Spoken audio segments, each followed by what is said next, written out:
What's up, everyone? John here with Motivation Theory Running. And in this video, I'm going to be discussing my progress, the amount of miles, the hours put in over the last 4 years. If you will remember back, for those of you who have been around here for a while, I fell out of running for a couple of years and decided in 2020, so actually end of 2019, to come back, lose weight, get back into ultra running, pick up on the running content again on this channel, and kind of get things going again. And I'm happy to say I have consistently been running for the last 4 years, starting my 5th year, which is the longest amount of time I have strung that amount of consistency. It's crazy. As long as I've been running, you would think that there would have been another point in time where I ran consistently for the many years on end, but it just didn't work out that way. Having 5 kids and being married and a full-time job, things would be cyclical, in and out of, running a lot and then running none, and then, gaining weight and losing weight. It's been an up and down roller coaster since I was 30, and never given up the fight. I'm 47 now, getting ready to turn 48. And I'm hoping to continue to inspire and share my story with all of you, and those of you who are in the same spot that I am, where you do the best you can with what you got and you get out there and get moving. We're not elites. We're not going to be winning the races, but definitely we're going to be consistent. We're going to stay healthy, and we're going to continue to do the thing we love, which is running. So let me go ahead and hop into Strava. And if you don't know, Strava right here is the platform I use to upload all of my runs to. And I have for 11 or 12 years. I've been on Strava a very long time.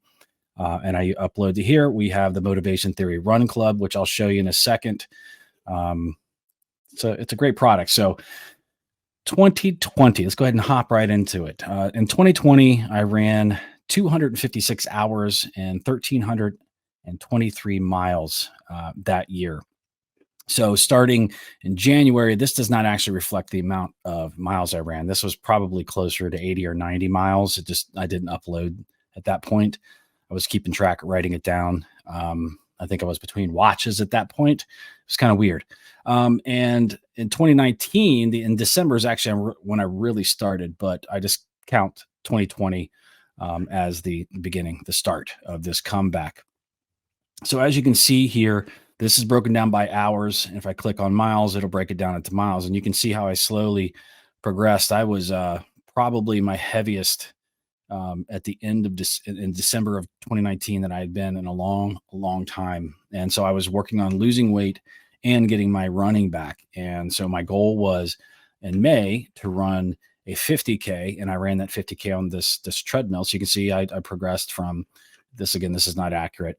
88 in February, 110 in March, 120 in April. And then in May, you can see here, I ran a treadmill 50K, and I live streamed that. And that video is still up on this channel. If you got an extra 7 hours and 20 minutes, you want to watch that. It actually was kind of emotional to finish that. And my family came down and was ringing a cowbell my mom had sent. And it was a pretty big deal. It was really cool to hit that point, to be an ultra marathon runner again. Because I felt like, it didn't even feel like a runner. I mean, I can not run for 2 weeks now, and I feel like I'm just might as well give up because I'm not a runner anymore. My mind just works that way. So getting to this point was an extremely big milestone for me. And I kept it up through 2020, finished the year at a great clip. Go ahead and back out here. Again, 1,323 miles. Very happy with this 2020. Obviously, the pandemic hit, and I was able to concentrate a lot more on mileage and getting consistent. So that was actually a benefit of that terrible year.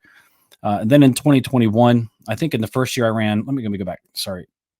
2020, I think I ran 4 total ultras, and I ran like 4. I ran a 40 miler and a 12-hour race, which one that wasn't canceled because all the races were canceled. So I ran, I think, 3 50Ks and 1 40 miler.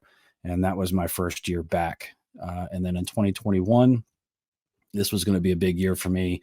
In April, I ran the 24-hour race, and I ran, that was the loop. Let me go in here. Post 24. Oh, here we go. 24-hour race. So this one I ran 100K here. And that's a tough course. That's a 6.25-mile loop with like 800 feet of gain per lap. So it was almost 9,055 total feet of ascent. And I just stopped at hour 21. But as you can see, in 2021, I ran 280 hours, which was phenomenal, and 1,500 miles for the year. And 1,500 miles, just so you know, is always my goal. It's just a benchmark. There's no reason for it. It just seems like a good push goal because it does require a consistent amount of running per month, per day, per week, and just to kind of get there. You can't slack off too much or you really get behind. And that's one good thing that Strava shows you is when you set that goal in there, how much you need to be running every day. And I think it's like 4 miles a day to hit that on average, somewhere around there. So this year, I think I ran, this is when I got the, trying to think of the ultras here. Let's see, in September, 12-hour adventure trail run. How many miles did I run in that? I think I went to 45 in 11 and a half hours. So that was a great run there. Go back here. So again, you could see the mileage. I was actually really good on the mileage. I'm not a super high mileage person. I'm not a 200 to 300 mile plus person per month, but if I can get to 150 or 200, I'm really happy with that. So that's what I try to shoot for. Summers, as you can see, for me, because my son plays travel baseball and my daughter plays travel softball, my summers are an absolute mess. And I have to run around fields. You can go in here and see where it's just like me running around fields. See if I can show any. No, I don't know. I won't bore you with that, but you'll just see my runs on Strava where I just run around a baseball or softball field for hours and hours and hours. And everybody on the team, the parents just think I'm crazy because I'm out there just running the whole time. So, but I'll get a good amount of mileage in that way, but I can't get enough during the summer. So my summers are usually kind of a little more sparse. But one of the things I talked about on this channel for a long time is the thing that I concentrate the most on is time on your feet. Like while I'm building my aerobic base, and I think it's pretty strong this year. And in 2021, I did a good job of putting in a good amount of miles. I hit 1,500 miles, and I was very consistent about getting a lot of time on my feet. And that's one of the things I learned is that, prior to this comeback, I was always about just running hard and just didn't, I didn't take on the MAF protocol. I was just running, just run, heart rate too high and dealing with all kinds of, issues from that. While I was faster, I definitely didn't have the aerobic base that I have now, which you'll see how this pays off in the next year. So in 2021, extremely happy. This was like my first full year, of really running, getting ultras in. I think I did 4 or 5 ultras this year, and it was a fantastic year. Going into 2022. So you can see I ran 1,532 miles in 286 hours. And I think that is the highest I've ever run is 286 hours, at least from my recollection. Several, again, the 24-hour race, 8-hour adventure trail race I run every year. I think I did the JFK 50.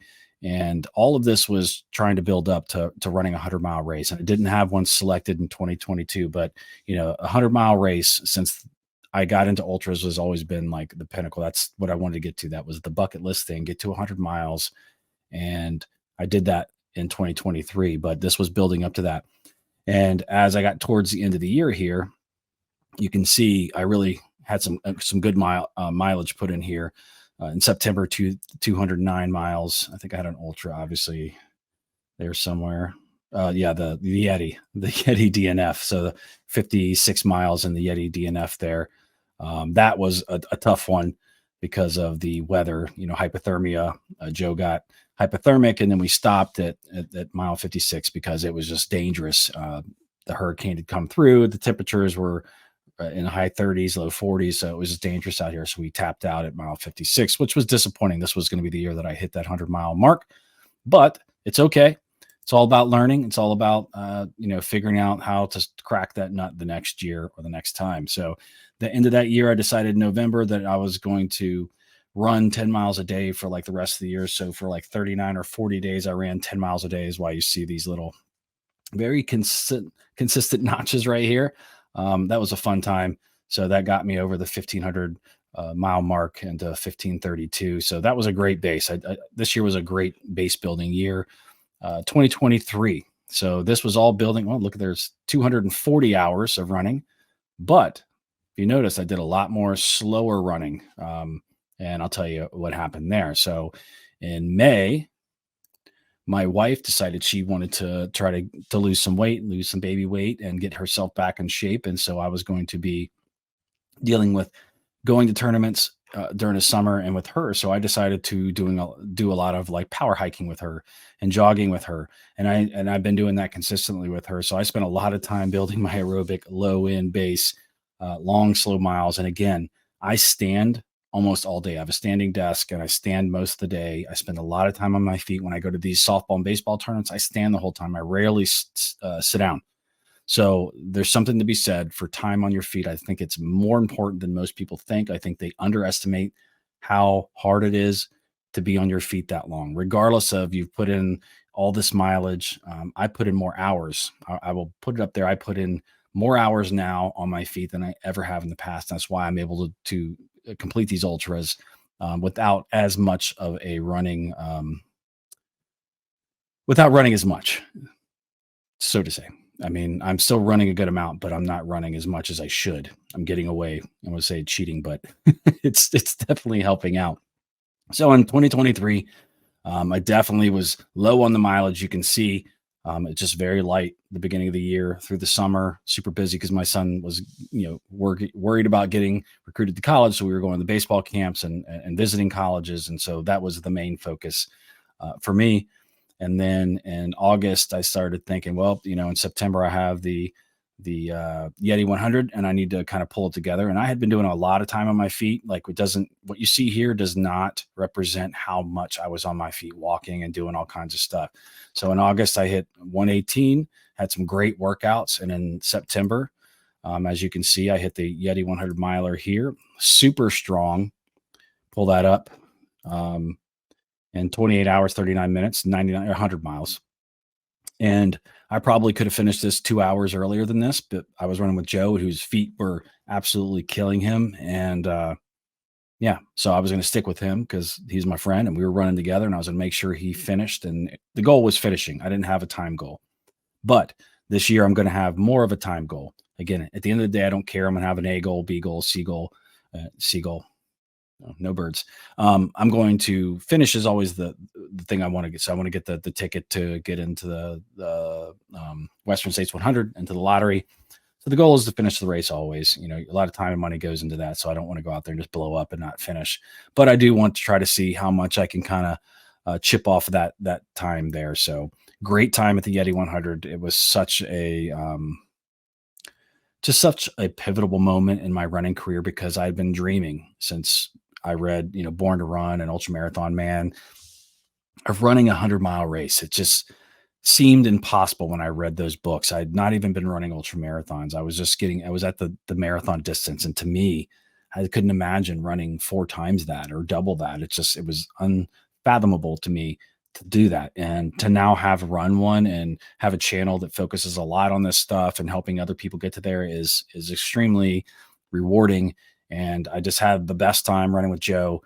And I'm going to I miss being out there. I miss being out there. And, I hope to run with Joe again in a race like this, especially the Yeti, because it's kind of on like a halfway point between us. So the Yeti was a great finish for me for the year. And let me go back out here to 2023. So yeah, 2023 was a light year for me. A lot of work, but I did spend, 240 hours on my feet, slower miles. So it's less mileage, but you can see that it's only about, I don't know, 30 to 40 miles hours less than normal. It's just slower miles. So it didn't have too much of an effect on me. And I'm still running out there. I go out there and run 10 plus miles and I don't feel like I've lost a lot of fitness or anything like that. So things are going well. So over the last 4 years, I've run 5,365 miles roughly. I don't know how many hours that is. A lot of hours, probably close to 1,000 or more hours. The only thing that I can say that has been kind of a failure on my part is the losing of the weight. I still bounce around 214, to 218. I've wanted to be back in the 190, 195 range for the last 4 years. And I've had times where I've been in the low 200s, and just my diet has been kind of all over the place because of traveling and being on the road. But I can't completely mark it up to that. I don't know if it's just getting older and, if testosterone's lowering, I'm just having a harder time burning. My body has just gotten so adapt and adjusted to running long, slow miles that, the fat is just hanging on, the weight's just hanging on. So I have been in 2024 working a lot more on picking things up. While I am doing some of the slow mileage, I'm still going to work on speed, running some harder stuff, weightlifting, stretching, doing all that type of stuff, the maintenance stuff. And that is something I've always done through this. Just so everyone knows, I do a ton of foam roller work, massage gun stuff, always working on the lower part of my legs, stretching, weightlifting to an extent, body weight exercise and things like that. So I work really hard to keep my body in shape. Core, if I can give an advice to anybody, work on your core. That is the biggest thing that you need. Work on the core, and the flexibility in your hips and things like that are extremely important for running at any distance. And this channel is about all distances. I'm going to be talking more about 5K, 10K, half marathon and marathon stuff coming up this year. Because I think it's extremely important for people to understand that ultras shouldn't be the ultimate goal for everybody. Not everybody has to do that. I love those shorter distances, but I found a lot more rewarding benefits to me running ultras, because 5Ks, 10Ks, half marathons and things like that. I was just couldn't maintain working for speed all the time because I was getting banged up, getting nipped up with my hips and feet and knees and stuff like that. Running on the road is tough on you. But I know me, if I'm not running far, I want to run fast. And if I keep running fast, it's going to beat me up. So I just made the decision to focus on ultra marathons. And with my wife, I love walking with her, power hiking, jogging with her, and trying to get her to the point where she can come back. She ran 5 and 10Ks in the past, and I'm trying to get her back, and she's lost probably close to 40 pounds now. So she's doing fantastic, and I wouldn't give up the time with her. That's been probably less miles for me, but it's all been with her, and I've spent, countless hours with her, and just hanging out. So over the last 4 years, I can say it's been a fantastic success. This channel has grown, I don't know, probably, 15, 17,000 subscribers. You guys have joined on. So it's fantastic. And I have so many more plans. I've got my coaching certification, my ultra running coaching certification. I formed a business around motivation theory running, and I would love to turn a lot of this into building courses around it and coaching and things like that. So that's where my true love in this is helping other people. Why I love doing this. My goals aren't to win things or to run them the fastest. I love completing them. I just want to be able to run for as long as I can. And I want to be able to help other people run and enjoy this sport, and try to get them to understand that elites don't run this. There's no gatekeepers. Everyone can be a runner. You can get there. I see all types of people out there finishing these races, And you can do this. I mean, I am no one special when it comes to this. You can absolutely do this. I was a sprinter. I was pretty fast at a 5K, 10K, half marathon distance. Especially being a bigger, taller guy, even, almost 6'1", 195 pounds. That's a weight for me. I'm super skinny at that weight. But you can do this. I see so many people finishing ultra marathons that you would not think you wouldn't accuse them of being runners, and they are phenomenal. They're strong. Ultra running is really about problem solving and being mentally tough. Yes, it's physical, but it's being mentally tough. And that's what I love about this. I love the problem solving part of this. I do that as a job. I'm a problem solver and I'm a leader, and I love trying to figure out things and trying to help other people get to their goals. So that's why we do this channel. I hope you enjoyed that look at that. Hopefully I'm going to do a live stream here soon, and we can talk a little bit about that, because I know I've failed in that too. I wanted to live stream more and discuss that stuff with you and topics with you and build the community around this, because we had a very strong community for a long time there when I was live streaming all the time. So that's definitely something that's a failure on my part that I feel terrible about, and I want to bring back. I want to bring back all of you who've been watching me for all these years. Thank you to all the channel members who have been paying to be part of the channel, and your names are at the end of every video. So if you want to be a channel member, please, you can join. There are going to be tons of benefits to that. More in the future. You can join the Motivation Theory. Let me go ahead and share this again. Let me pop this on here. Go ahead and how do I get there? Here we go. So I go to my profile, and we go down here to, you can go search on Motivation Theory Run Club. So the Motivation Theory Run Club here, we have almost 13. We have 1,262 members, and you can come out here, and the accountability is fantastic here. You make friends out here. People can encourage you. You can, you always have 5-10 people that are somebody that follow you and comment on you that you've become friends with. And I know that a lot of people that are close on this channel members, comment on each other's stuff. And so knowing that someone's looking forward to you posting something or going to give you kudos or attaboys, it's always nice. It's definitely nice. So that's what I want to do with the Motivation Theory Run Club, is just have people be able to have a central point where they can come and talk. I wish people would use the posts more. But for some reason, Strava only really, I think, aggregates or pushes out like my posts, because I own as an admin, because it seems like whenever somebody else posts something, there's not a lot of activity on it. You see, as this one is I posted as my running account, and not versus the Run Club, and so you can see the difference in the amount of people that see it. So I'm going to be working more on that in the future, but definitely live streams are coming. I appreciate all of you, and let's make 2024 the best year. We can do this. I'm here with you, and I wish I had more avenues to be able to communicate and connect with all of you and kind of help coach and inspire and talk you through things, because you're not alone. You're definitely not alone. I'm a married father of 5 with a full-time job, and believe it or not, this YouTube channel is another full-time job. I put in a ton of hours a week, and I love it. And I only hope to see this grow. We just passed 23,000 subscribers. That's phenomenal and just mind-blowing to me. So thank you to all of you who give me your time. Time is the only thing we can't get more of. And so when someone spends that time on something you've done, it's a blessing. And I most definitely appreciate every second, every minute you all give me here. So thank you all very much. And that's it. I'm going to go ahead and end this, and I'll talk to you all soon. Take care.